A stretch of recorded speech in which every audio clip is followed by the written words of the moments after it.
Balaam's donkey. Balak summons Balaam. Numbers 22 1-22. When the Israelites had traveled around the land of Edom, and encamped beside the river Jordan, a little north of the Dead Sea, they did not sit down to rest, for Moses knew that a great work was before them, to take the land of Canaan. He had already won a great victory over the Amorites at Jahaz, and slain their king, and taken their land. Again, Moses sent out an army into the north, a region called Bashan. There they fought with King Og, who was one of the giants, and killed him, and took his country. The Israelites now owned all the land on the east of the river Jordan, and north of the brook Arnon. South of the brook Arnon and east of the Dead Sea were living the Moabites. The Moabites were descendants of Lot, the nephew of Abraham.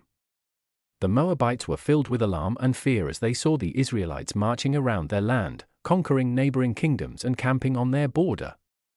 The Moabites were ruled by a king whose name was Balak, and he tried to come up with a plan for driving away the people of Israel from that region. There was at that time a man living far in the east, near the great river Euphrates, whose name was Balaam.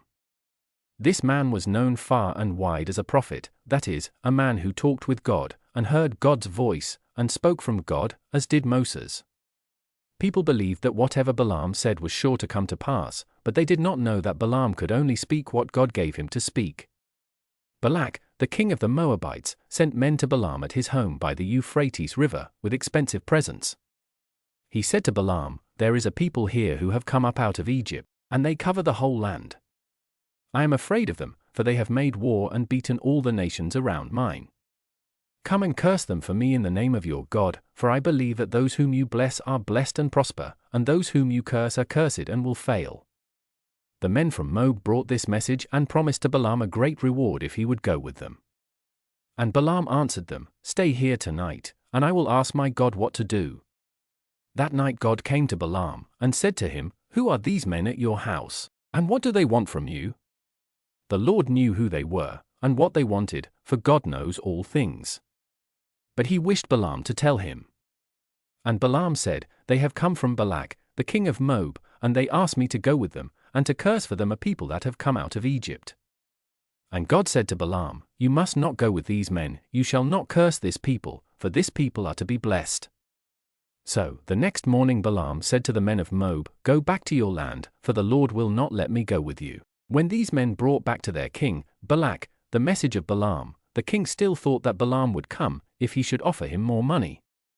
So he sent other messengers, of higher rank, the princes of Moab, with larger gifts. And they came to Balaam and said, "Our king Balak says that you must come, he will give you great honors, and all the money that you ask. Come now and curse this people for King Balak." And Balaam said, "If Balak should give me his house full of silver and gold, I cannot speak anything except what God gives me to speak. Stay here tonight, and I will ask my God what I may say to you." Now Balaam knew very well what God wished him to say, but Balaam, though he was a prophet of the Lord, wished to be rich. He wanted to go with the men and get Balak's money, but he did not dare to go against God's command. And that night God said to Balaam, "If these men ask you to go with them, you may go, but when you go to Balak's country, you shall speak only the words that I give you to speak." At this Balaam was very glad, and the next day he went with the princes of Moab to go to their land, which was far to the southwest.